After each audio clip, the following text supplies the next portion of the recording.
Only a 12th level intellect has the slightest hope of surviving what you are about to experience.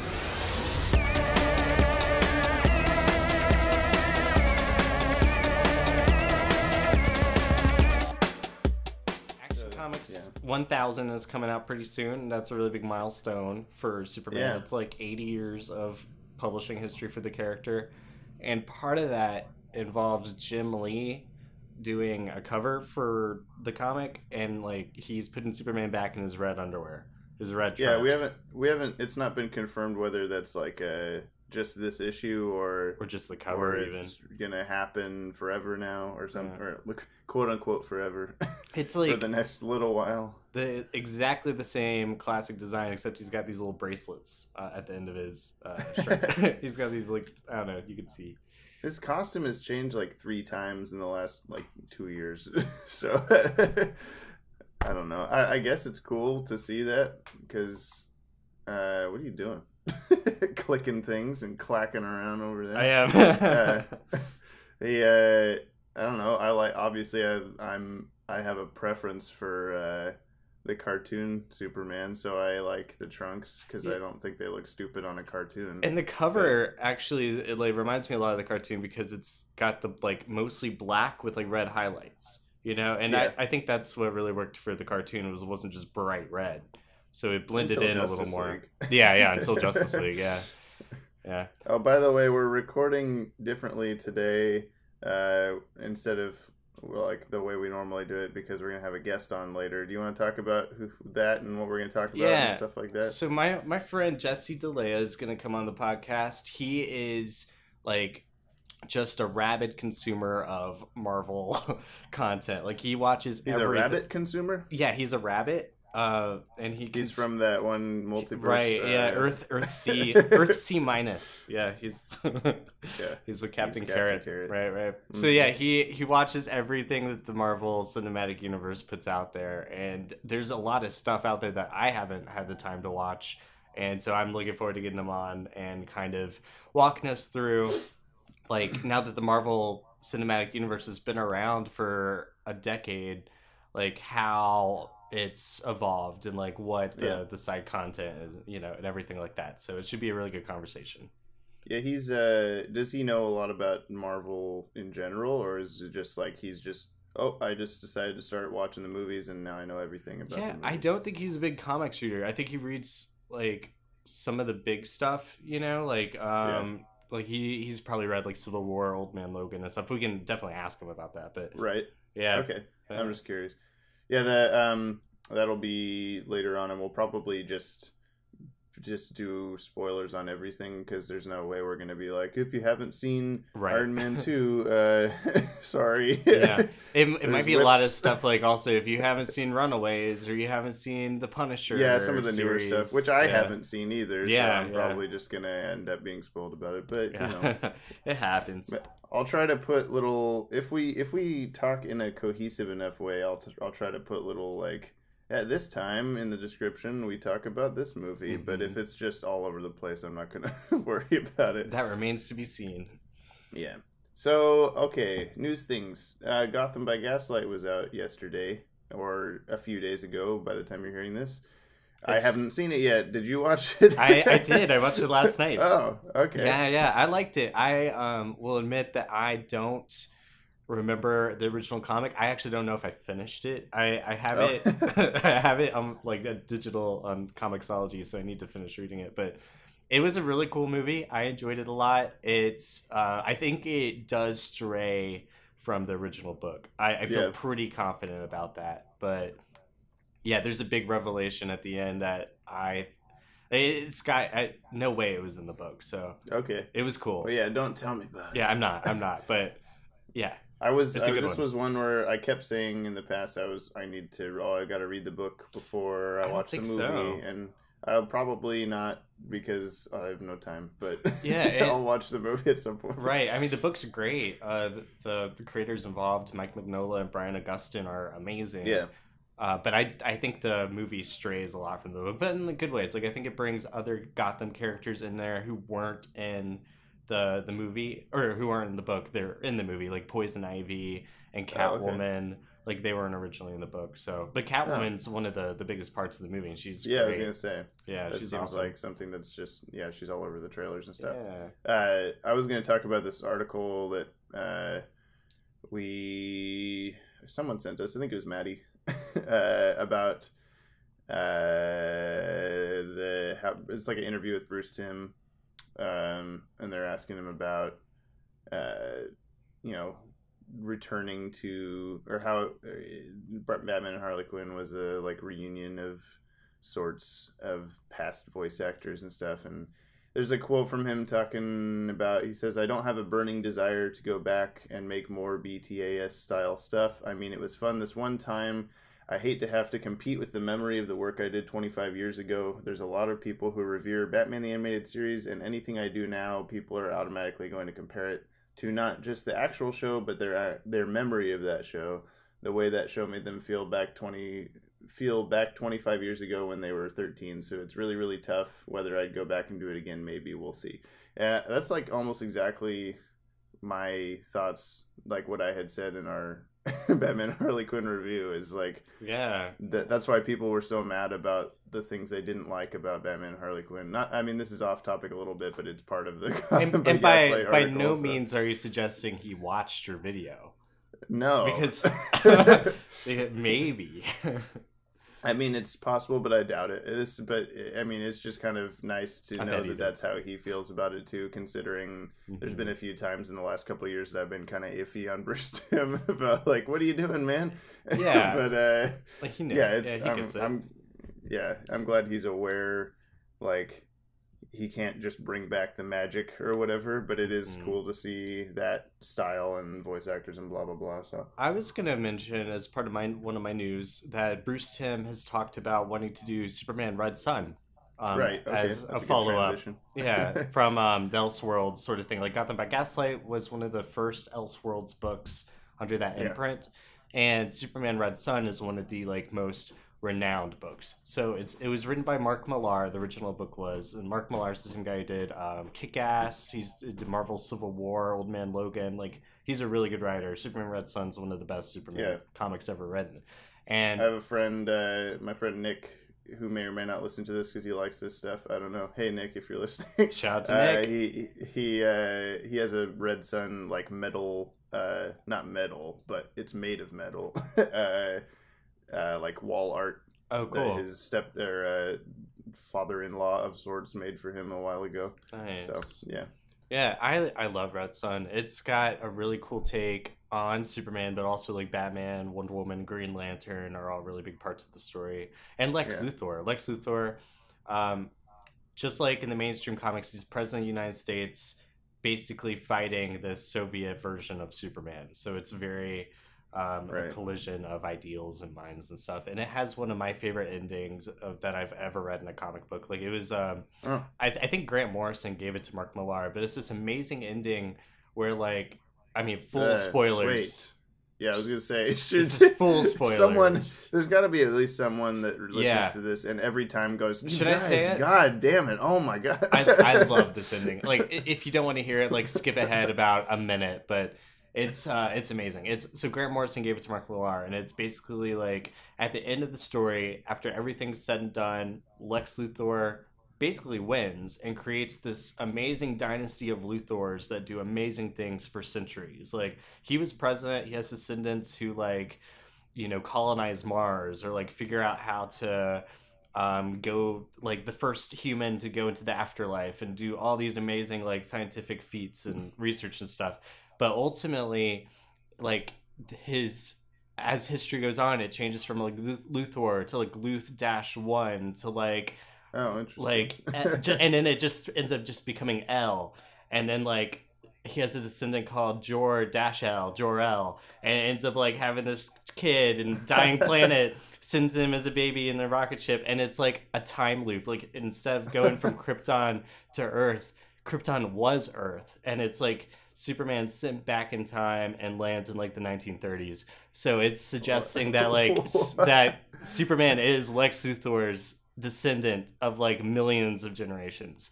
And that's pretty crazy. It's amazing. It's a beautiful like 8 pages of just like. So it's like it turns out that what you thought was Earth the whole time is actually Krypton. Well, is that what you're saying? No, it's like Earth. It's all set in like the later 20th century of Earth, but at the end of the story, it goes on to tell you. Okay. It basically becomes another Krypton. Is what you're saying? No, it basically becomes Krypton because they send Superman back in time to the 1930s. Oh, so, okay. So yeah, it's really trippy, but it's really cool. It's so there was a motion comic for Superman Red Sun that was made a couple years ago, and if you don't feel like reading the book, you can probably go on YouTube and watch the whole thing. I think it's still up there, so I definitely recommend checking out at least the ending. It's amazing. Yeah, it's very similar to well, I won't say. I'm not. You're not gonna spoil like I did. Yeah. All right. So another movie that's going to be coming out that we already have a trailer and cast information and all this stuff for is Suicide Squad: Hell to Pay. Mm-hmm. I don't know what this to pay is that they got to get from somebody, but maybe they're trying to live in hell, get a room in hell. It's not cheap. Got to pay rent. No, it's Donald Trump's to pay, and that's what they have to. Do you understand the joke now? Yeah, they have to steal his hair. Okay, all right. Okay.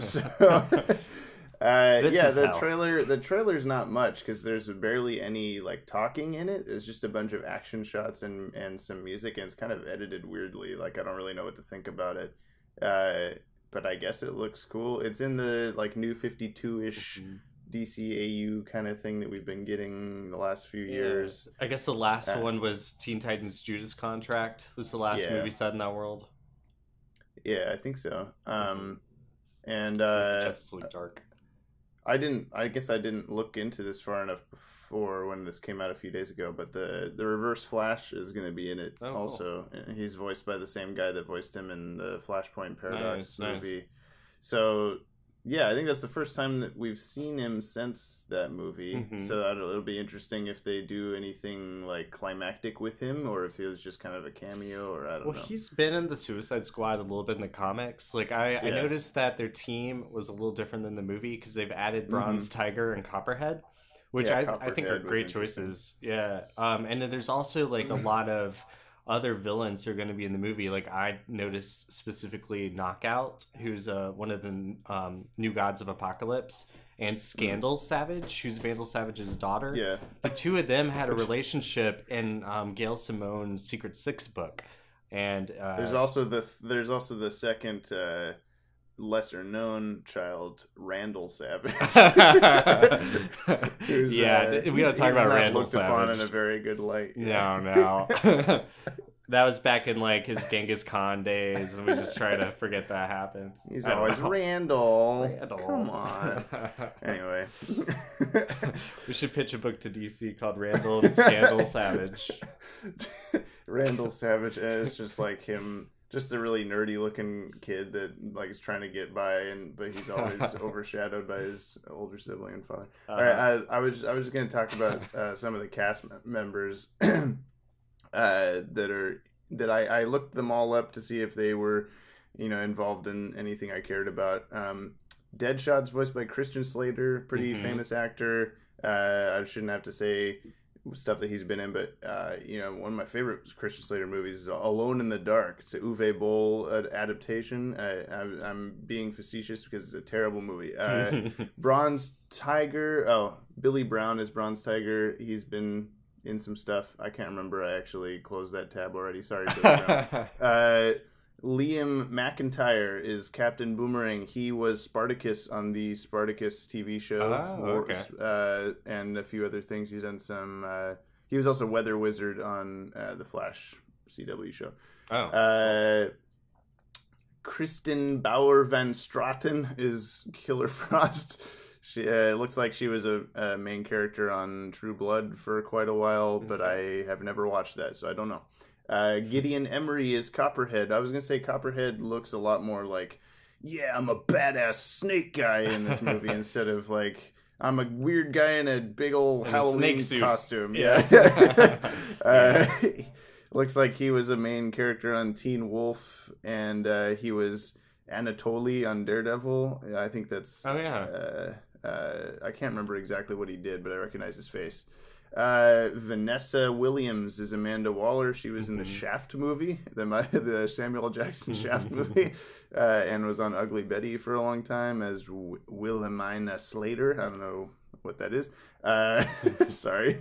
C. Thomas Howell is where is it? Oh my god, I lost my place. Oh, he's Professor Zoom, and he was Professor Zoom in the previous thing. I already mentioned that. Dania Ramirez is Scandal Savage. She was in X-Men: The Last Stand. You totally skipped Tara Strong coming back as Harley Quinn. Oh, you're right. That's crucial. We should be leading with that information. Sorry. Tara Strong, everybody. Who's that? Who knows? It's not Melissa Rauch. That's who it is. Yeah. I wonder if they brought her back like right after they put the little sneak peek out of Batman Harley Quinn, and everybody just immediately exploded, and they're like, "Oh crap! Just get Tara Strong again, please." I don't know how you say this, Dania or Dania. Danny DeVito. Oh, yeah, that's it. Yeah, Danny DeVito plays Scandal Savage. Randall. He's Randall Savage. She was in X-Men: The Last Stand as Callisto. I don't remember who that is, but I think she has like a snake tattoo on her boobs or something. James... Wait, no, I skipped some of these people because they're just like random video game voices and stuff. Greg Grunberg is Maxim Steel. Who the hell is Maxim Steel, Ted? Max Steel. Do you remember that show, Max Steel? Wasn't that like a... That's all I could think of. But that's not. That can't be what it is. No, it can't be. Maxim. It's called Blue Steel, James. It's called Blue Steel. Oh yeah, that's the look. He was on Alias for forever, but I don't know anything about him. And then lastly, I looked up the only other like interesting person. Silver Banshee is voiced by Julie Nathanson, who voiced Ro on the Zeta Project. Oh, fun! So that's pretty cool. There's a DCAU connection. I didn't realize that at all, but because I don't recognize her name, because like, you know, I'm never looking up anything about the Zeta Project really. But I mean, I guess that's not true. But I just it's not true at all. You look up the Zeta Project a lot more often than probably anyone else. Probably most people, yeah. But yeah, that's kind of cool that she's. I'm assuming she won't really sound like Ro, but it'll be nice to know that she's there. And that's all of those people. That's gonna be a good one, I hope. It's definitely gonna be better than the movie. So. Oh yeah, this Suicide Squad. That won't be hard. I was like, this is the movie, Ted. What are you talking? Yeah, the live action. Although I've watched Bright. Did you see Bright with Will Smith on Netflix? It's the same. So David Ayer, same guy who directed Suicide Squad, and Will Smith is back in this movie. And is that where he's like a policeman in like a orc and I think it's Joel Edgerton. I don't remember, but I think he was also I think he was also in Suicide Squad. So it was a lot of the gang of Suicide Squad. That's right. Yeah, I liked it. I need to watch it again. It's a really weird movie, and I feel very conflicted about liking it. It's a movie? I thought it was a series for some reason. No, it's a feature movie. It's where it's Max Landis, so it's you know what you're getting into. Yeah, okay. Yeah, it's weird but fun. It sounds like it would be good, but I've heard a lot of bad good isn't the right word. I think fun is the right word. Fun. Okay. I need to watch it again. But anyway, so I got a piece of news. This one's a sad piece of news. Oh. Doomsday Clock is moving to a bi-monthly schedule, which means after issue number 4, they're taking a month off to kind of catch up, and then when they come back, the issues are going to come out every other month. So it's going to it really grinds my gears whenever people start making a comic and they're like, it's going to come out on this schedule, and then they just fall back on it and they don't put a comic issue out. Well, luckily, when they say they will. Some comics out there, like some web comics that I read, especially ones about the DC animated universe that might be called Legacies, they don't announce their schedule, so then they don't miss their schedule. they do at least put out a comic, and then anyway. Well, we do. So I guess we could say we have a new issue of that coming out in late February, like about a month from now, and then we're hoping to get another one out in late May. So I just ate my words. We put the schedule out. Thank you. We'll see. Yeah. All right. Well, that's all that. All right. Is that what you're Doomsday Clock number 3 just came out too. We haven't read it yet. Yeah. But hopefully we can talk about it next episode. Yeah. Okay. Cool. The transition into the thing. Yeah. Make the sound. So Jesse Dellea, everybody. All right, so this is our guest. We got Jesse Dellea on today. He is, as we described earlier, a rabid Marvel fan.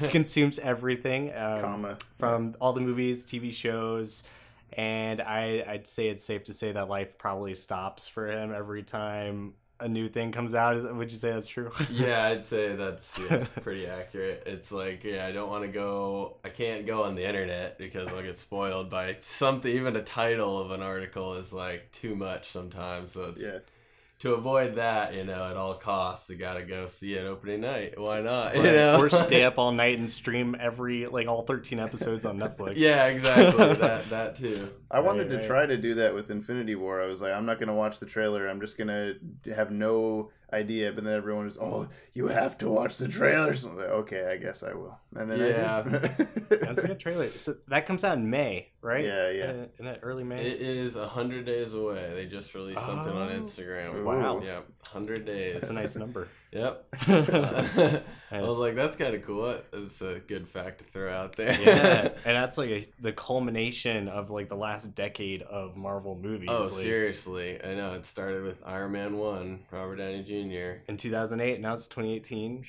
And that's amazing. I was going to ask Jesse, were you like a Marvel fan before the movies started coming out, or did you just see the... for sure. Yeah. My dad was a huge comic book consumer when he was a kid. Spider-Man was his favorite. So I think he sort of influenced me into the Marvel verse a little. It didn't like choose that over DC, but those are his favorite, and so he was like, check this out. Does he have a big collection of Spider-Man stuff? He's got a good amount of stuff.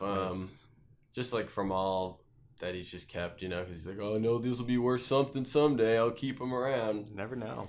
And his other friend that, was his close friend was a huge DC guy. And so I got a lot of books from him when I was younger. And so I got good influence of both. So then when the movie started coming out, I was like, oh my God, like this is, this is going to be so good. And like really the movies, like superhero movies really started taking off in like 2000, 2001, like with X-Men and Spider-Man. That wasn't even Marvel Cinematic Universe. Exactly. Yeah. Like I remember don't forget Batman and Robin and Batman Forever. Yeah, I was gonna say Batman has always been there, but that started the craze. It started the craze, but it was never like taken as serious as it is now. It's like I guess you could go back even further to the Christopher Reeve Superman movies from the 70s and 80s. But, true that. But like we didn't start alive getting right. No, we weren't. But but we didn't really start getting steady superhero content until like the mid 2000s. So for sure. But now we're here. Now we're in the world where we get like 4 Marvel movies every year, plus like all these TV shows. This past year is the first year they did 3 in one year. It was Spider-Man, Guardians, and Thor. And that was like a big deal. They were like, oh my gosh, 3 whole movies. We're giving you all a lot of content. Plus the first season of The Punisher. And The Defenders. And Runaways. Agents of S.H.I.E.L.D. season 5. Still kicking. I think it's on 4 or 5 right now and is renewed for another season after the one it's I have trouble keeping up with the CW DC shows. This sounds ridiculous. I watch all those too, so it's like super hard. It's like a lot of content. Keep on track. And you watch all the like stuff in the Fox like X-Men world too, right? Like Gifted and Legion. Yep. Nice. I just finished Gifted. That show is really cool. I like what they're doing with it. It's like a awesome, like, we're in the X-Men world, but we're not going to show you any X-Men. We're just going to show you these dope, obscure characters that, like, are definitely comic-based, but are not ever the main characters of a book. So it's like Polaris, which is Magneto's daughter, is, like, the main character. And they made up this Scarlet other guy. No, not Scarlet Witch. It's his third daughter, his third kid, who is Randall Savage? Yeah, that's a joke from earlier. You don't know that. Wait, no, is it a joke from later? Oh no! What's happening? No, it's from earlier. We got it. Okay. Sorry. So I guess I wanted to ask about what you think about Disney's acquisition of Fox, because that means now it's probably going to take them about 2 years to really hash out the details, but now they have the rights to do X-Men and Fantastic Four, and they're kind of bringing all those characters home. So do you think we're going to see a world where like the current X-Men content out there, like Deadpool and Logan and like I think the X-Men's coming out with like Dark Phoenix is like their next movie, and like all these TV shows, do you think that's gonna be integrated into the Marvel Cinematic Universe, or they're gonna start fresh with the X-Men? That is a good question. I think that the format that they've taken so far, where with the Marvel shows on Netflix and like Runaways, Runaways doesn't mention anything about Stark or Avengers or anything, but it's in the Marvel Universe.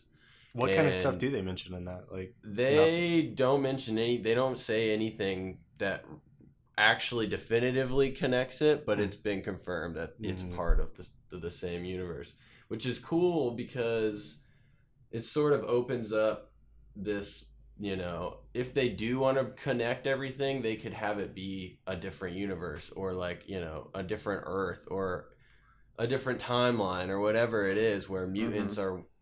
So if they really wanted to bring it in, they could, I feel like.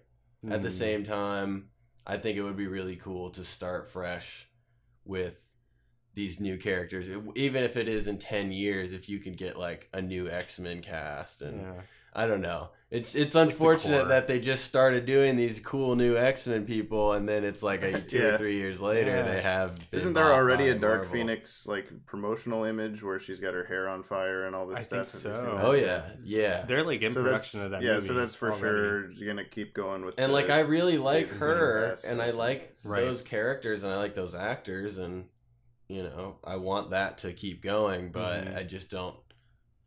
A multiverse thing. Who knows? The multiverse seems really possible. Yeah. It's just like a big bullet for like audiences to swallow. Well, there's also that like Spider-Verse thing that's coming out. So that's kind of like may introduce an animated movie. Yeah. Oh yeah. Yeah, with Miles Morales seems to be the main guy. Yeah. It's a really beautiful animated That looks very trailer. Cool. Yeah.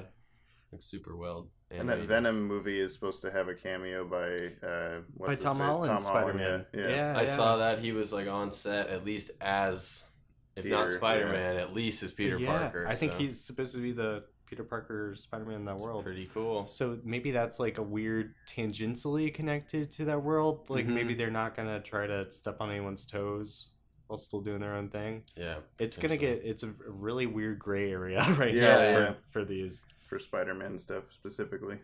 Yeah. I know, because it was all like, of course he's in the universe, and then it was like, no, there's no way he's in the universe. And it's like, now Spider-Man is in his movie, so what's going on, y'all? Like, which, that's like my problem with the X-Men, is because there's like the X-Men has so much historical context, like about mutants going through hard times for like decades, centuries. And we don't see any of that in the Marvel Cinematic. I know, there's no mutants. It's Inhumans. Inhumans, a tiny bit in Agents of S.H.I.E.L.D., absolutely, but it's never been touched on in any of the other movies. Did you watch the Inhumans show? I did, yeah. It was not worth it. It sounded like a sad. It was like 8 episodes or something, but it was so bad. What's the concept behind that? Because I understand there's like the royal family, but then like in Agents of S.H.I.E.L.D., Inhumans are kind of like their... Yeah, so what happens in Agents of S.H.I.E.L.D. is the reason that there are Inhumans blossoming in nowadays times and there hadn't been before is because long ago there was an alien, people that came and had these crystals that could turn humans into Inhumans. Like it would evolve them essentially. So it's like different than evolution in terms of mutants. It's like some kind of gas. Yeah, it's like a teragenesis is what it's called. So it's like a breaking, like a big bang of sorts. Is that what you're kind of? It's like static shock. It was kind of like a big bang. Yeah, it was sort of like just like they were like making warriors for themselves, and then I think it was sort of like a rebellion, and the crystals got buried under whatever into like an ancient the city. Justice League movie. Yeah, exactly. The 3 boxes. Right.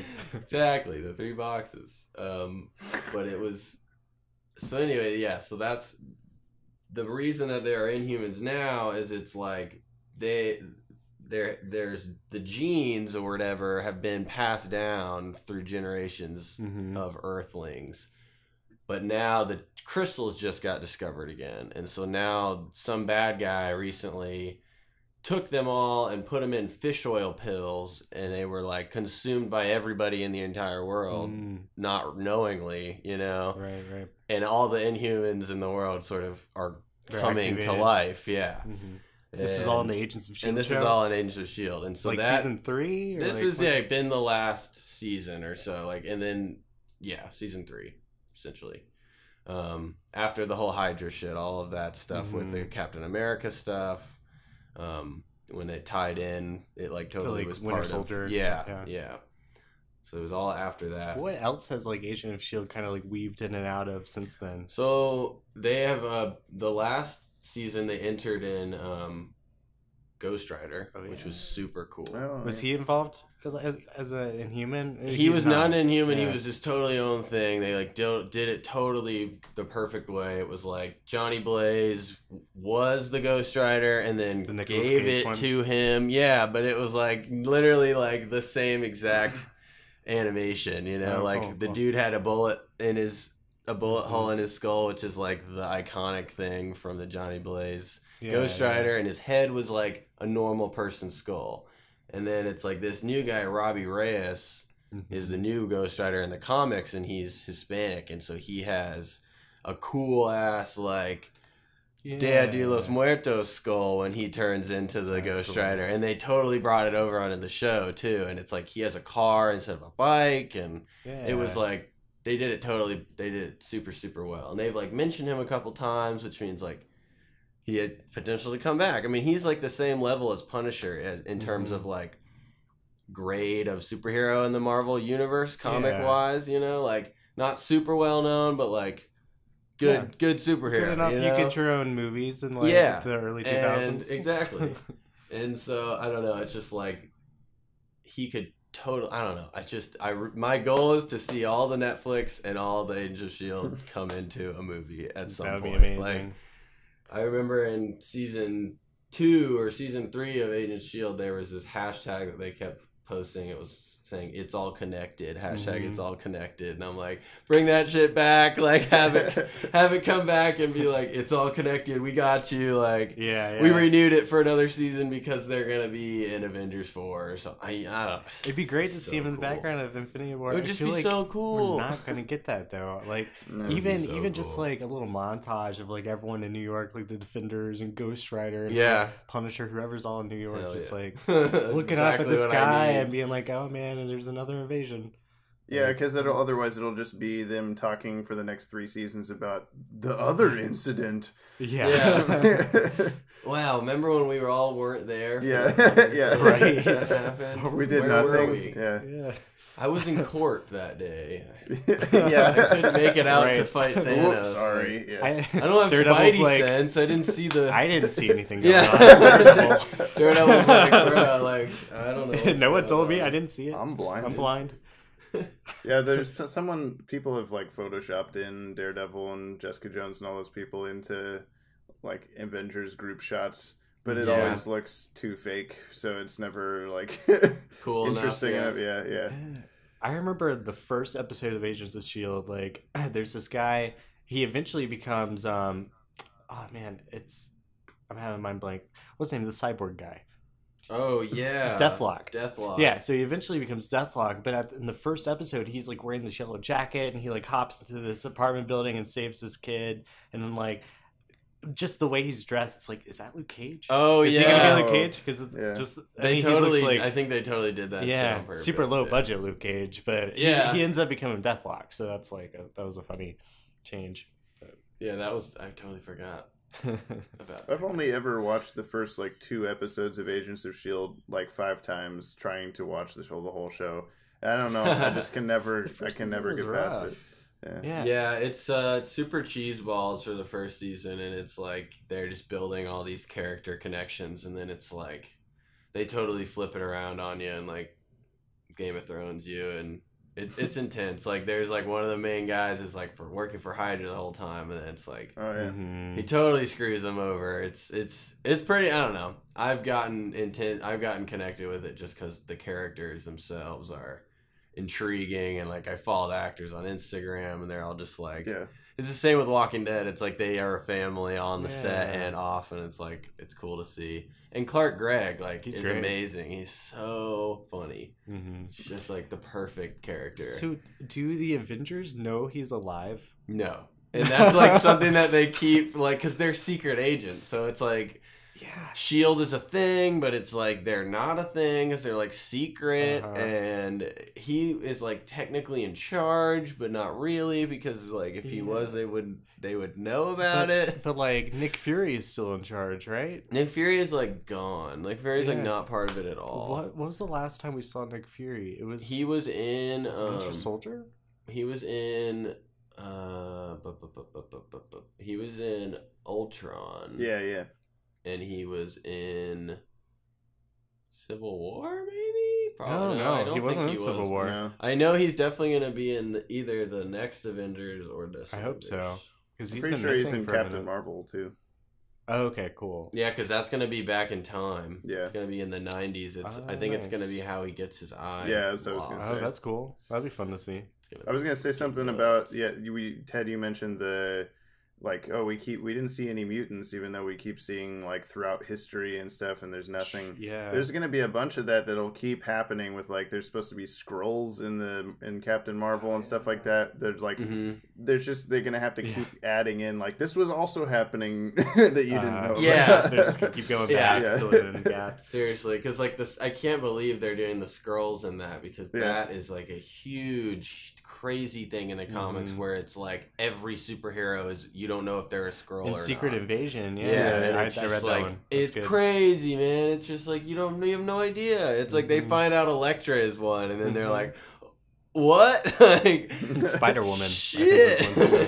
What are we doing?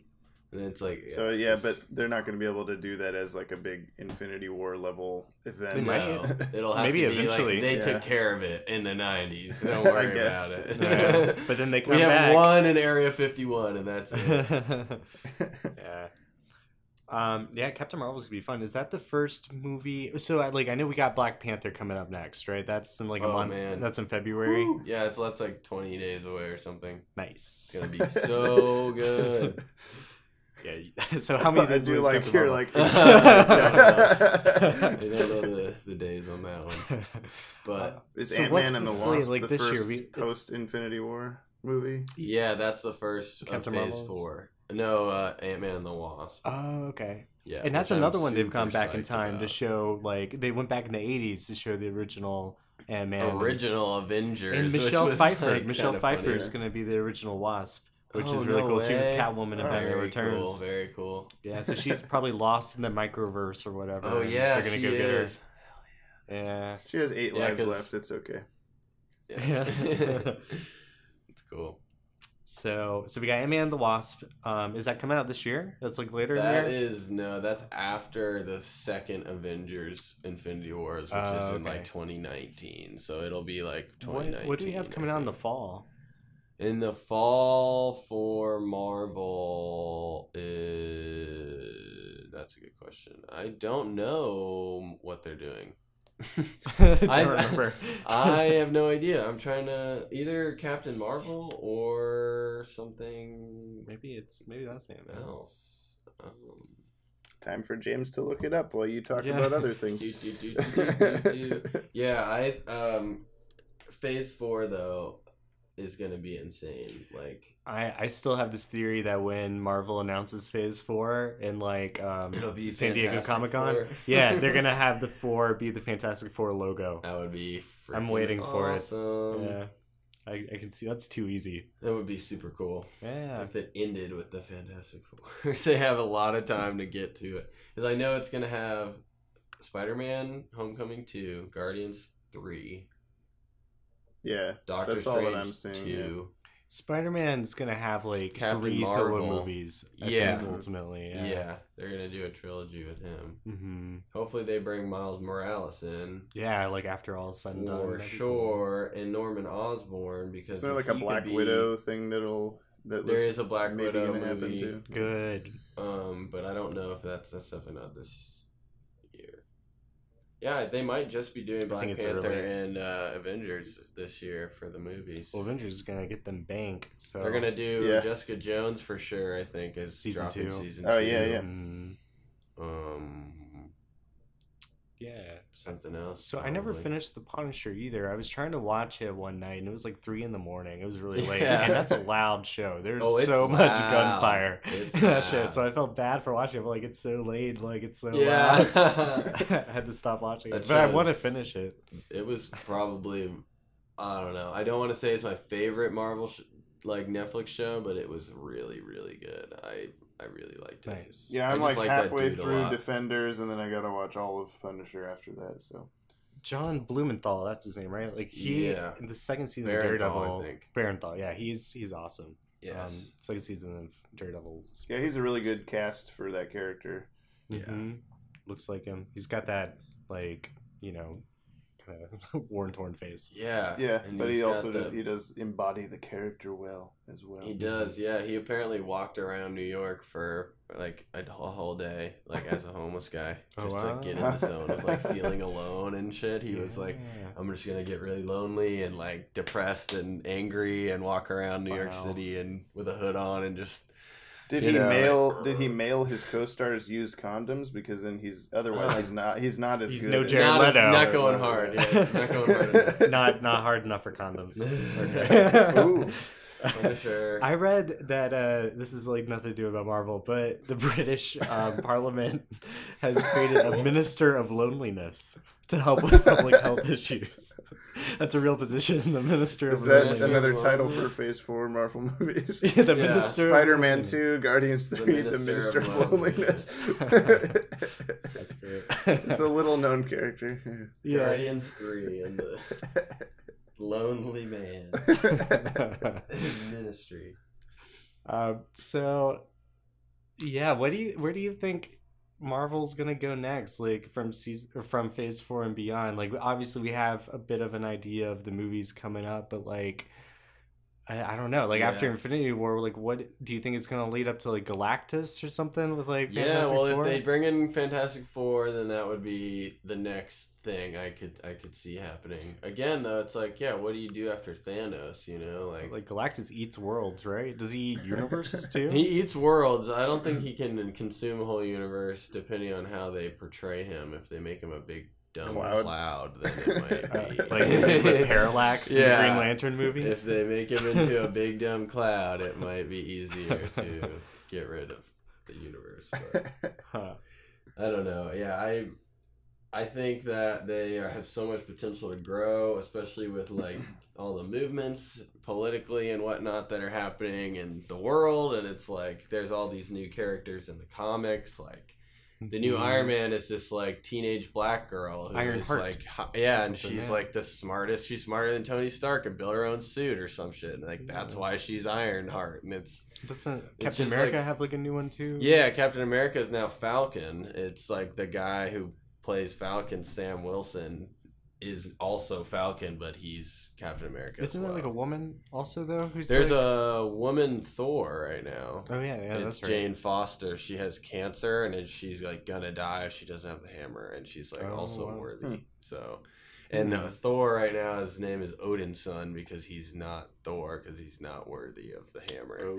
So it's like all this cool stuff happening. Where there's like a female Thor. There's like the Miles Morales Spider-Man. There's a new Hulk too, right? There's a new Hulk who's I believe he's Korean, and a Korean American kid. His name is Amadeus Cho, and he can like turn it on and off, and he's like super smart when he's the Hulk still. Mm-hmm. He like invented a thing to turn himself into the Hulk. Like he's in the top 10 as well, super smart people. It's like all this new stuff like is emerging in the comic world that is sort of pushing the boundaries of the traditional Superman, Wonder Woman, like white, tall, muscular people. And there's like you know, there's the new Miss Marvel who like just took her name from Captain Marvel, Kamala Khan. Yeah, and she's like a Muslim and is like kind of like Mr. Fantastic, but a little like way more powerful. Like she can distribute like parts of her body. Yeah, I've always seen it with like a giant fist. Yeah, so it's sort of like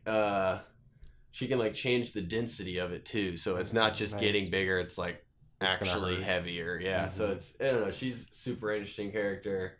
It's like the new Avengers are so diverse and cool, and I feel like they can take that same thing and ride with it in the movies. I don't mean just to burst a smart your bubble. decision. I've heard that like Marvel's going through like a rough patch right now, and they're about to cancel a bunch of books. Like they're reshuffling everything. So I wouldn't be surprised if like a few months from now we have like your Bruce Banner and Thor and Tony Stark. I think people are just pissed. Like the old people that read the comics are pissed that it's new people and they're like, no, but I think it's the right direction. And there's a lot of room for all of it, you know. Like, yeah, that's something DC's doing really well. Like they have a bunch of books out there that kind of fit like all those different demographics, like stuff for the old people, stuff for the new. And I think Black Panther is really gonna be like the best movie we've seen from Marvel. It's gonna be so good. Ryan Coogler is the director. He's the guy who did Creed, the Rocky spinoff. Oh, very cool. Yeah, Michael B. Jordan, I'm very excited to see play this bad guy. He said he was Creed. Yeah, he said he looked a lot into like Heath Ledger's performance, and like he looked a lot into just all the villains that have been in the Marvel movie so far, and he's like, I don't want to be like a villain we've seen, you know, like I really am trying to do this role right, and I'm excited to see the whole thing. Like Kendrick Lamar is like working he's doing like on the soundtrack specifically. Like it's gonna change the world. It's gonna be so good. Like, I hope so. It's gonna be awesome. So Black Panther has a couple of villains in it, or I think they're gonna be villains who were in the Civil War movie. Andy Serkis, and he's gonna be back, and then Martin Freeman. I don't know if he's gonna be a villain, but he's like a government person in Civil War. Actually, Ted, Andy Serkis was in Age of Ultron, not Civil War. Oh, but is he gonna be in Black Panther too? He is. He is. His name is Claw. Something. The Claw. Doody Claw. Inspector Gadget. And the Claw. Seriously, and his or Toy Story. Scared of the Claw. In the comics, he's like a dink. He just has like a robot arm that shoots like a sonic pew pew pew. Like that's it. Okay. And they're totally taking that concept and making it super duper cool. You know, because he got his arm chopped off. Oh yeah. As part of the Phase 2 Empire Strikes Back, arm gets their chopped off. Yeah. So he was the victim in Ultron, and so they were like, as soon as they did that, I was like, yes, bro, he's gonna get his claw arm, he's gonna shoot laser beams out of it. And that's exactly what he does in the trailer. It's like his arms like and it like folds out, and so I've seen people disappointed that it's not like a big cannon, that it's just his fingers like move apart and there's like a tiny gun between his fingers. Yeah. But it still does a lot of damage, it looks like. So it does. I think it'll probably have multiple. I'm assuming it'll get destroyed. I think his final version will be very comic-esque. Yeah, they seem to be less and less afraid of doing big over-the-top comic booky everything. Yeah. Which is good. The fun of But yeah, as far as Martin Freeman's character goes, he was in Civil War, but he basically, the origin of his character in the comic books was that Black Panther, the sales, or when it first came out, were not as high as they thought, or as they wanted, and so they thought to increase people's, want to read it, they would add a white guy into the comic because there wasn't any white guys in the book, and so they added this sort of silly British or British American, some silly guy who is like the comic relief and or the guy who saves him every once in a while. Is it like Iron Man, like Happy Hogan? It's kind of like Happy Hogan, exactly. And so he's gonna come in and be like, "What the hell? I've seen Avengers and no, but what the heck is this?" And then Black Panther's gonna be like, And apparently he also is a military guy, so he can shoot and stuff. So I think he will be cooler than we expect him to be in this shooting stuff. just shooting stuff. I want to see him interact with Doctor Strange because they're best friends. Yeah. That would be very, very cool. Well, this movie will have Frodo and Smeagol in it, so that'll be nice. Yeah. They're Frodo, or not Frodo, Bilbo and that's Smog. what I meant. Yeah. Bilbo and Smog. And, we gotta get the X-Men Sherlock into this Watson. universe so we can have Gandalf in there too. For sure. Benedict Cumberbatch and Martin Freeman. It's a bromance. What's I was gonna say I noticed that same thing about the one white guy thing on there's in my movie theater there's like a big cardboard stand for the movie and he's like surrounded by all the supporting characters and everybody's black naturally and then it's just Martin Freeman. He looks so awkward. He's like, I'm in a suit. Yeah. I'm also Everybody here. else looks amazing in their traditional garb and I look like a fucking like, suit boy. Do you have the problem that people are mentioning how this movie is like a Phase 1 Marvel movie where the bad guy is going to be evil version of the superhero? Like he's he's just going to be another I haven't really Panther. seen that, but like I kind of get it.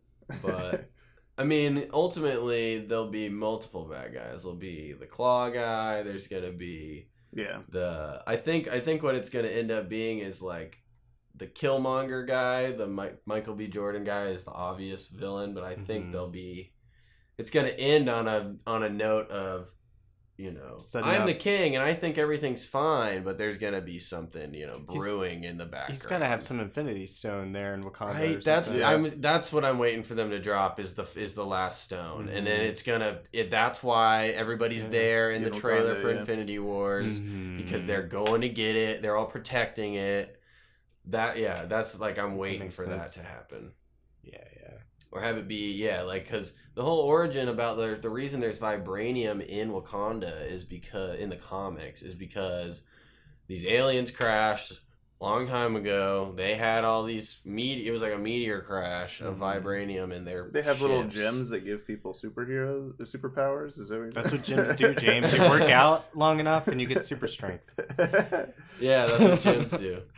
But so it was like the vibranium, which is what Captain America's shield is made out of, right? Which in America is so rare. We've never seen this before, but that is sort of the origin of why. I don't know if they're going to do that in the movie, but that's why Wakanda is so advanced. Is because they had this alien technology in ancient times crashing in Africa, and it just they had cloaking and stuff, and so they could use that and grow and stay hidden from the world, and it's such an awesome concept. Yeah, I like that idea where that they crash and then they put the like Gorilla City cloak over everything. Exactly. But then all the other like African tribes are like knocking on the door, like, can we have some? Like, no, go away. No. It's all like Hawkman too, like how the Thanagarians crash in ancient Egypt and they have all the nth metal. Can we have some of this? No. Yeah. I love that about vibranium and like Africa and everything because it's so close to like real historical like imperialism. It's how very like cool. I say we, but like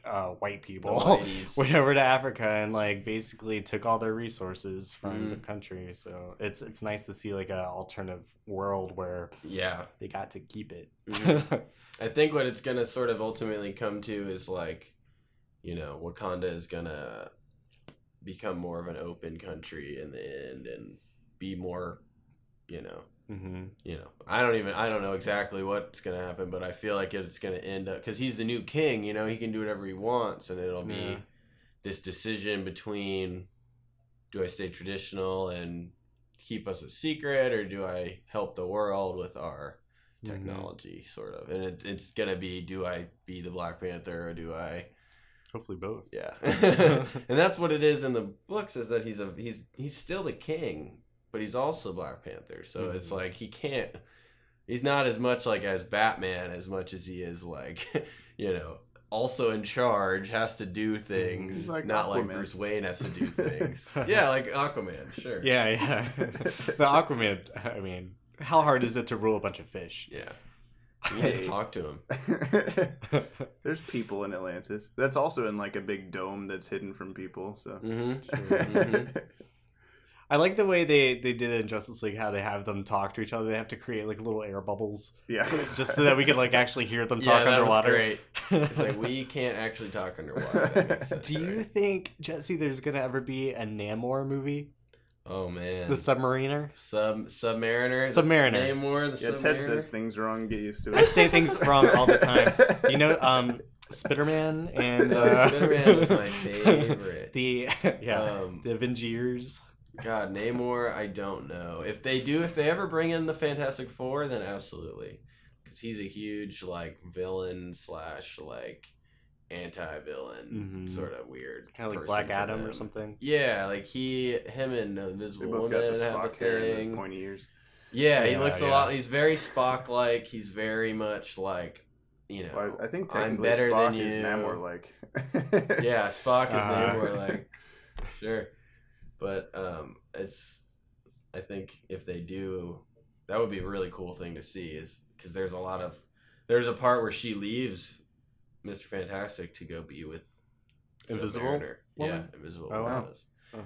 wow. And that was like during the Civil War part of the comic. She's like, "Bro, I remember that note. I Yeah, don't like you. I know you can't agree with what, because he's on Iron Man's side and she's on Cap's side." That was a cool scene. I remember that because she like writes Mr. Fantastic this like really nice note that's like, I don't agree with what you're doing, but like make sure to eat fish because it's gonna help you think better. And there's all these like nice like take care of yourself. Yeah, and, like I'm still your wife, you know. Yeah. Yeah, that was a crazy thing how it split the Fantastic Four, and that was just crazy.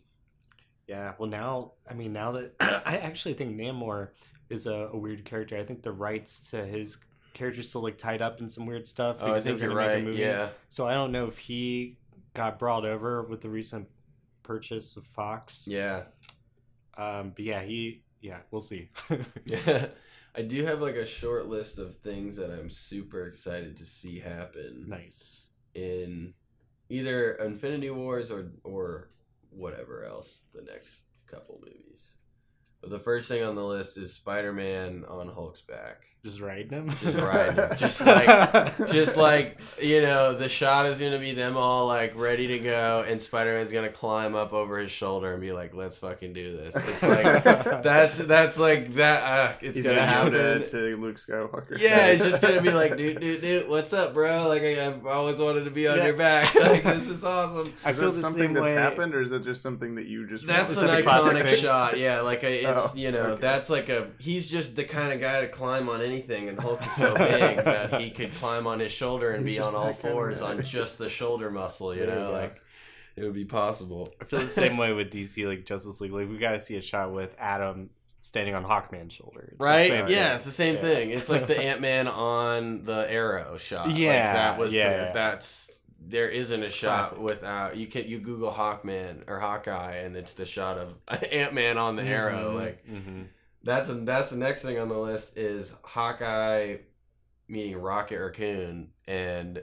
like the Ant-Man and Hawkeye to the Rocket and Groot, you know, just like I just wanted to have all these like silly side characters meet, and Rocket's like, I need that guy's eye, or I need that guy's hawk. Yeah, like can I get that dude's bow real quick? Like why don't you use a fucking gun? And he's like, because I don't use a gun. You know, just is there a character? I'm trying to think in the current MCU, in not the Guardians stuff, that has like a cyborg part to him that he could be like. True. I guess Claw maybe. It'd be kind of Claw, funny to be like, I need Vision that hand. is sort of like a Vision is all the way robot. Yeah. Iron Man. Rocket is gonna make himself a fucking Iron Man suit. Like that's what he's gonna be like. What? Yeah. Repulsor ray? Like what? Like that's gonna be great. Arc reactor? What? Like let me build something out of this. Like. That's how, I don't know. Like it's gonna be. He's like a little kid with a new Lego set. Yeah, it's gonna be so cool. Like what the hell? And Tony's gonna be like, what the? Why is there a raccoon touching all of my stuff? Like that's gonna be fun. It's just gonna be so crazy, crazy. What else you got? I was gonna say, I had on the list. I started writing it. Thor and Cap doing the hammer on the shield thing again, but he doesn't have his hammer anymore, so can't really do that. Oh yeah, got destroyed, so I erased it. That's gonna be inconvenient for Infinity War. They're gonna be like, "What happened?" That's gonna be a big joke. What happened to your hammer? For sure, that's gonna be really good. Fantastic Four, obviously. Maybe I think we talked about this, but Avengers Tower turning into the Baxter Building or something like that. Yeah, well, they say that, like, oh, someone bought it or something. That's why they're moving out, but they don't say who in Spider-Man. Yeah. So that definitely could be it. That's possible. I kind of would like to see a Fantastic Four that existed in the 1960s, and then they get like teleported in time. Yeah, to, or like stuck in like a weird limbo space or something, and they get rescued. But that might be too similar to what's going on with Wasp. That would be super cool, though. Well, yeah, because then they could come out in their big goofy costumes, and you can see them like that. And be like, just the classic. What are you doing? Stuff. Half on fire, like not knowing, like they just come out and they don't know what they're doing at all. You know, they're like, that could be cool. That'd be fun. So, well, we'll see. Who knows? And then have Chris Evans still play Johnny Thunder. Not Johnny Thunder. Johnny. You know what I'm talking about. Johnny Storm. Yeah. Very similar names. Johnny Blaze, Johnny Thunder, Johnny Storm, Johnny Rocket, Johnny Johnny Bravo. There you go. I have a shot of the OG Avengers, which I'm thinking of like the Iron Man from Iron Man 1, you know, like the very bad Iron Man suit.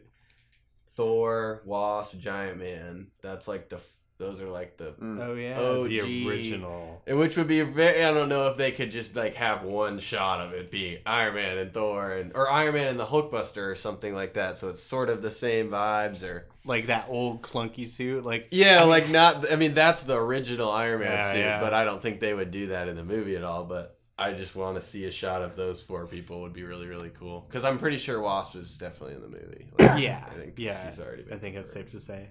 So I hope they do some Giant Man. That would be super cool. Not just Ant-Man. Well, he did Giant. He went Giant in Civil War. Yeah. Something weird about that is like he's still just he doesn't have any like extra strength or other than just being big. But I mean like extra the strength of an ant. Yeah. Well, I mean like he doesn't have the like if someone still like shot him with a gun, it would hurt him. Like he wouldn't be like I'm big now, so guns don't hurt me. So like he wouldn't if he just like hey Thanos, I'm 60 stories tall. He would still just Thanos kill him. could just like shoot him in the shin, and he'd still like have a hole in his shin. Yeah, like, ow. Yeah, so I think he's gonna. At this point, he'll probably be who knows? Because he was in jail last time we saw him, so maybe he hasn't been able to test out his suit in a while. Mm-hmm. But yeah, I'm really just excited to see Hulk interact with people that he hasn't interacted with in a while because he can talk now. Yeah. I'm ready for like him and Groot to have a weird conversation, like where Groot is like kind of talking more than I am Groot. Who knows? Like Groot's gonna be an adult again, right? He's gonna be teenage Groot. He'll be like he'll be adolescent Groot. Cool. As far as we know, because at the end of GTOG. He was all angsty. Or whatever. He was like, he's like, G'day, I'm Groot. And he's like, and at that point, Peter Quill can understand him. So it's like James Gunn was trying to make a good Chewbacca relationship. Good point that they've been together long enough where he knows he can read or he can understand what Groot's saying. Mm-hmm. And it's sort of saying that, Groot it's been probably 2 or 3 years maybe since the end of Guardians 2 to that cutscene. Cool. So like when they are meeting up with Thor in the trailer, it's gonna be seasoned Guardians of the Galaxy 2. Cool. With what's her face, Mantis is gonna have been there for a while. It's gonna be that was sort of the emphasis that James Gunn was trying to put on with that. I saw some interview. He was like, this is like trying to show a good jump in time. Cool. So that's pretty cool. Yeah. Just Miles Morales. That was the other thing. That'd be awesome to get there eventually. Because they talked about him in Spider-Man. His nephew or whatever he says. Yeah, he's like, my nephew lives in that neighborhood, man. Which is Donald Glover's character is the uncle of Miles Morales. Yeah, and like Donald Glover has been Miles Morales. Yeah, in the show, he's been his in voice. like animated series and stuff. Yeah, and he was originally trying to. People wanted him to be the Andrew Garfield Spider-Man. There was a campaign to have Childish Gambino become Spider-Man. It was like an internet thing. It didn't. actually no one really considered That's it. still, it's awesome that he was But it happened enough where they brought him on to the Spider-Man movie and had him in a role that they didn't really need to have, but they made it, and he made it work so well. I read that Donald Glover is going to be producing a Deadpool animated series. Really? Like, he's a producer behind it. That's awesome. Yeah. So that should be fun. Animated Deadpool. I think I saw something about that. Is it going to be on Adult Swim or something like that, or is it going to be? Sure. It's going to be somewhere they like FXX or something where they can get away with doing bloody and crazy stuff.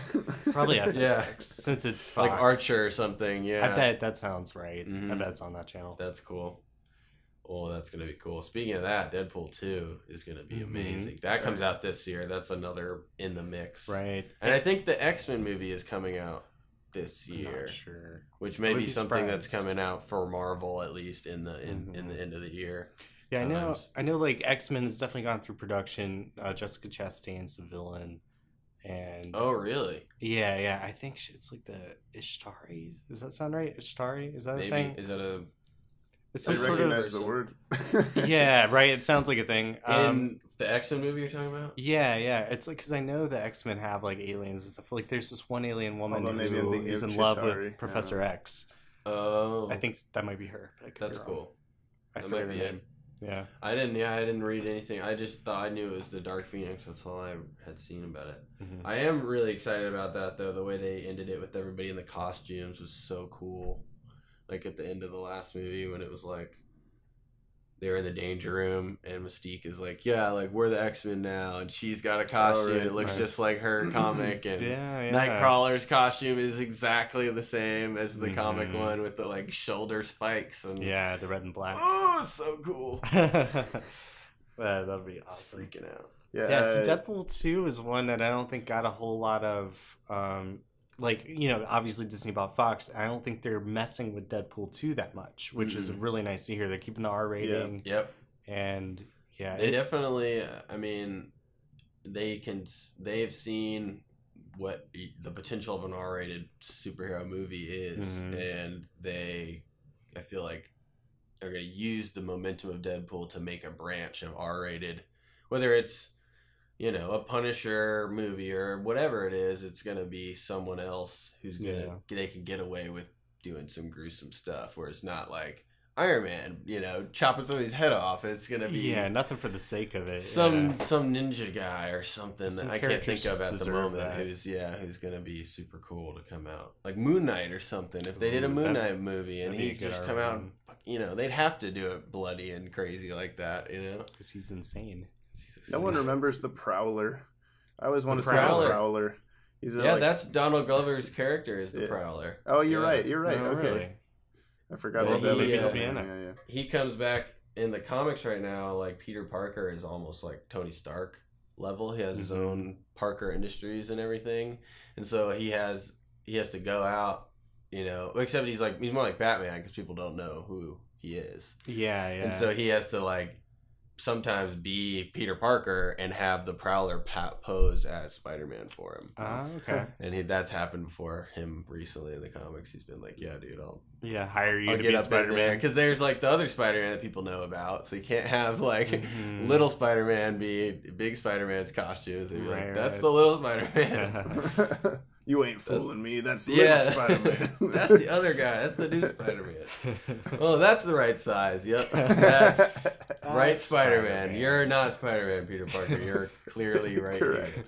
So, I guess the people in New York should not watch the Spider-Verse movie. They're going to have a bad time.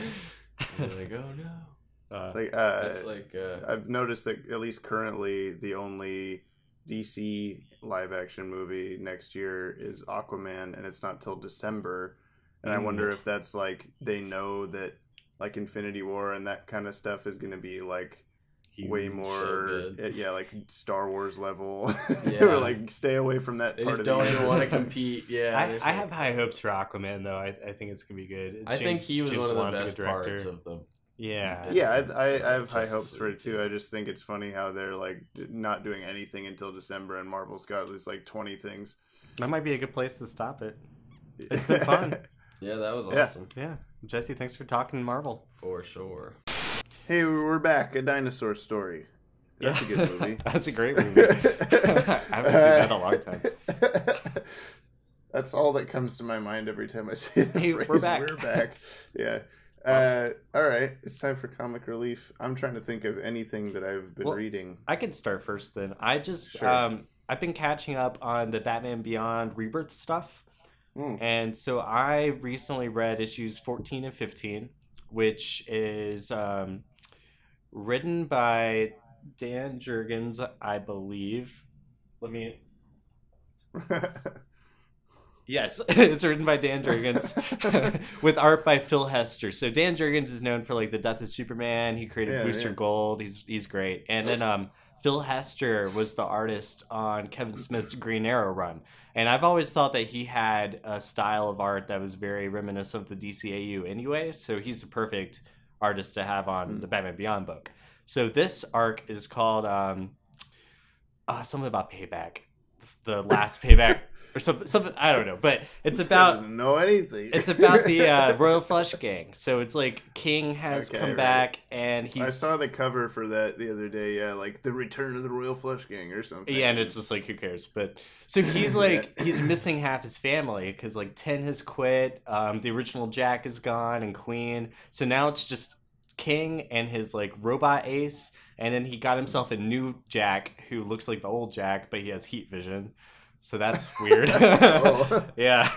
So the three of them are running around trying to get Batman for their mysterious employer, who we don't know who it is yet, but he has this really like digital mask face, and he's employed the Royal Flush Gang. And then in issue 15 we see that he's employed Stalker as well, who Stalker, like if you remember in the TV show, he and Batman kind of came to an agreement after their last clash, so they were able to like figure out. He will kill him someday, but he's gonna help him for now or something. Yeah, for now. And so now he's back, and he's like half a cyborg. Like he has like almost no human limbs. Like I don't know why he's cybernetic, but this is like the Batman Beyond Rebirth book is set in that weird world where like the Future's End crossover affected it. So it was like Brother Eye took over the future. There was a bunch of OMAC robots that destroyed like the whole world, and now they're finally like rebuilding things, so it's a bit more reminiscent of the Batman Beyond world that we saw in the show. So it's kind of like bringing everything back to the status quo, but it's still got all these plot threads that have come out of Future's End. So one of them being that Stalker's village in Africa was destroyed by the OMAC, so now he's like just he's trying to kill Batman Beyond, or at least capture him for this employer, just so he can get funds to help save his village. And as this is going on, we also see Matt McGinnis in the Batcave, because he's like in with the crowd now. He and Terry are living at Wayne Manor with Bruce to kind of give him more like at-home assistance, because instead of like hiring a nurse or something. So Matt has been watching all these old like video recordings of Bruce training Damian as Robin, and he's been like trying to mimic Damian's fighting style, and he's probably gonna take his costume and become the new Robin pretty soon.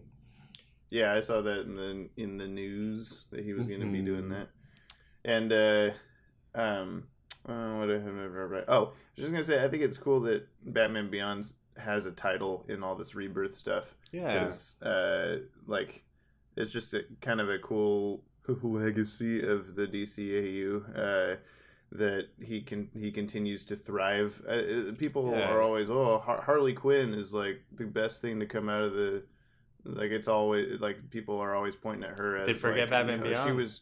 She was created in the DCAU, and now she's around forever. And that's the same with with Terry, but like 10 years later or whatever. Right. So. It took him a while to get there. Like DC. 7, yeah, he had a little bit of time like sitting on the sidelines, but this book it's great. I was reading Batman Beyond comics for the longest time. I stopped when the Future's End stuff happened just because it was just a crazy event. I wasn't really that into it. But now that things are starting to return to the status quo, I've been picking it back up. The Rebirth stuff has been really good, so I definitely recommend it.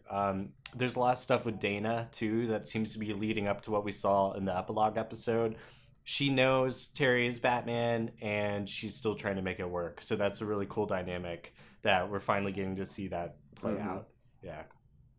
Yeah, I remember there being like a cover a while ago of Terry and I'm pretty sure it's Dana like embracing but looking like afraid about something, and like Dana's colored way darker than like skin wise than Terry, so I assumed it was Max, and I was like, oh, are he and Max a thing now? And then it just was Dana. So yeah. Max is still very much in the book though, which is great. So she's still. I was watching some Batman Beyond special features from the one of the DVD things the other day. I can't remember why. I think I was just bored.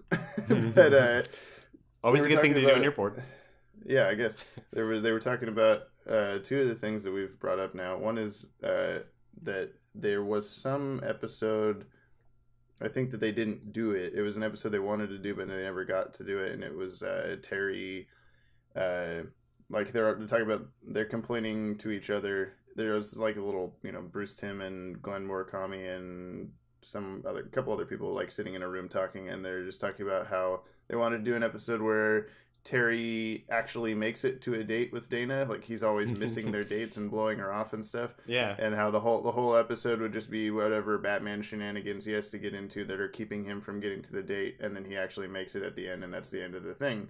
But that he asked Alan, I think it was Bruce Timm asked Alan Burnett to write that, and then he came back and handed him the script after like a vacation or something, and it ended with Terry not making it to the date, and then Max consoling him, and then they end up making out. Ooh. And Bruce Timm was like, "No, this isn't what I asked for."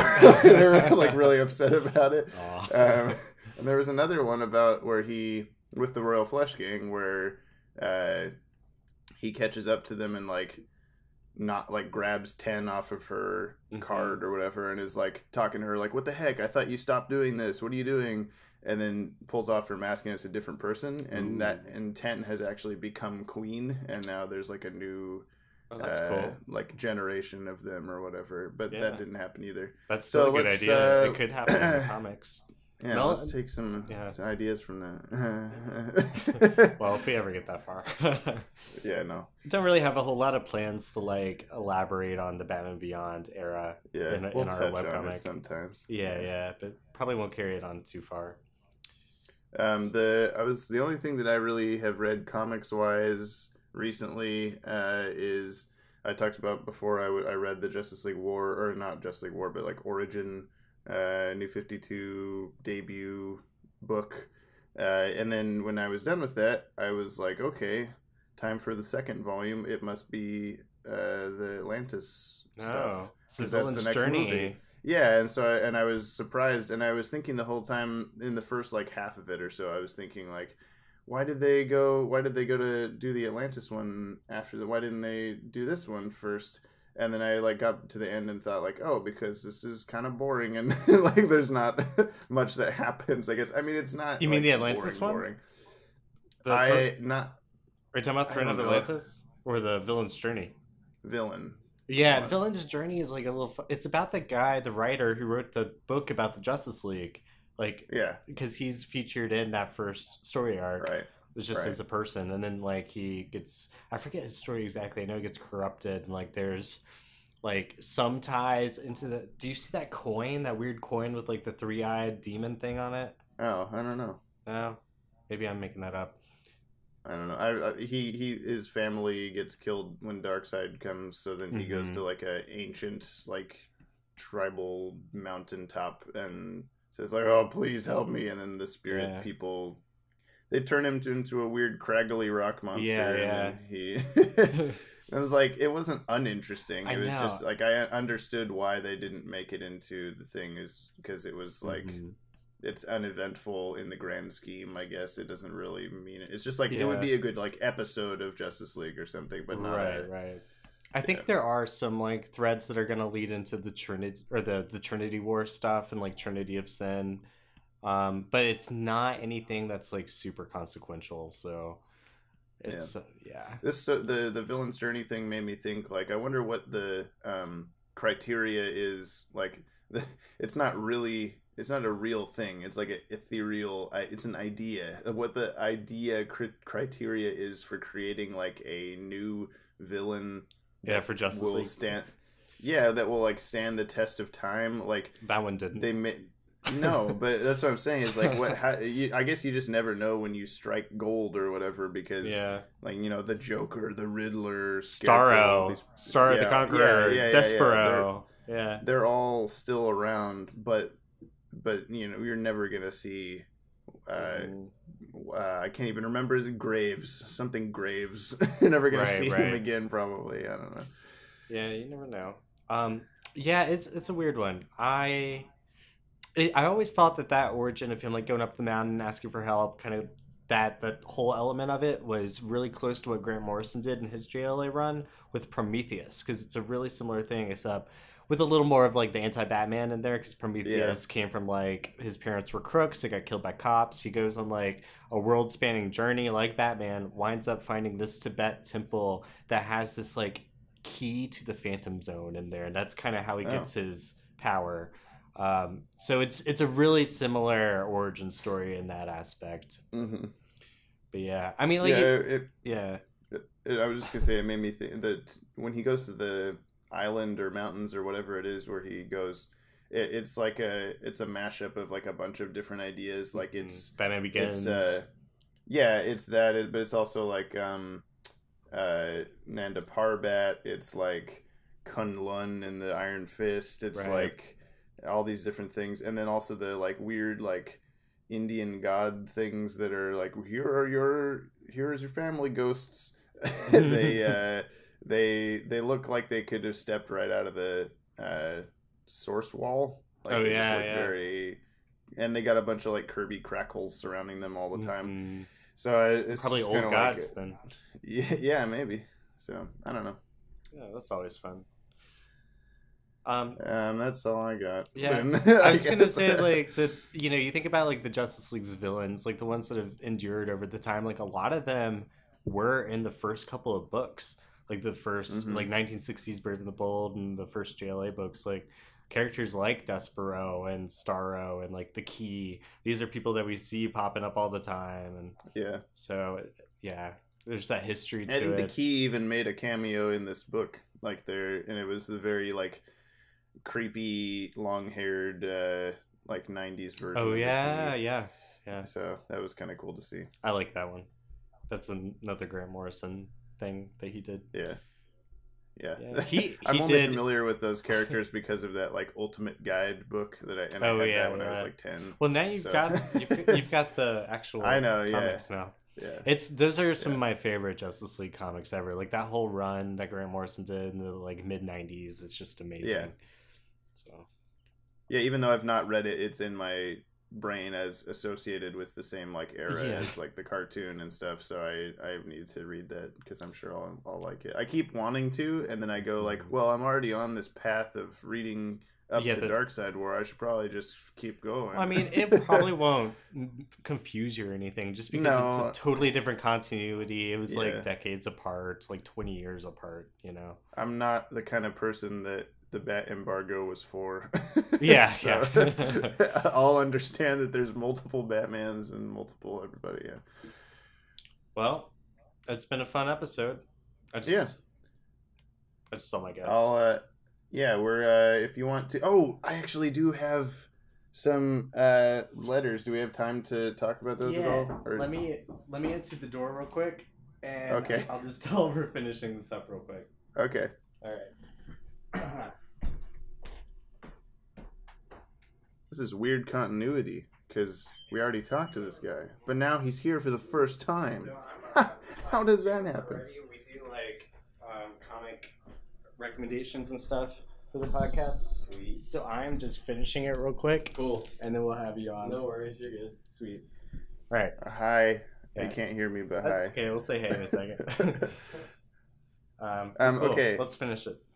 So I had a couple. We asked people to write in. You can tweet at us at DCAU Watchtower, or you can email us at info@watchtowerdatabase.com. There's a couple people that I saved screenshots of that have said things that we could talk about real quick. Cool. At the Mr. Hyrule. This was a while ago in December, so I apologize. He says, I had an idea for another video you could make or topic for a podcast. Go over the chronological watch order for all the DCAU and or do reviews for the episodes for all the shows. Would love to hear your opinions on them. I don't know if we'll be doing like episode by episode reviews because a lot of people already do that. I know that it would be obviously unique because it's us versus other people talking, but it could be a fun series.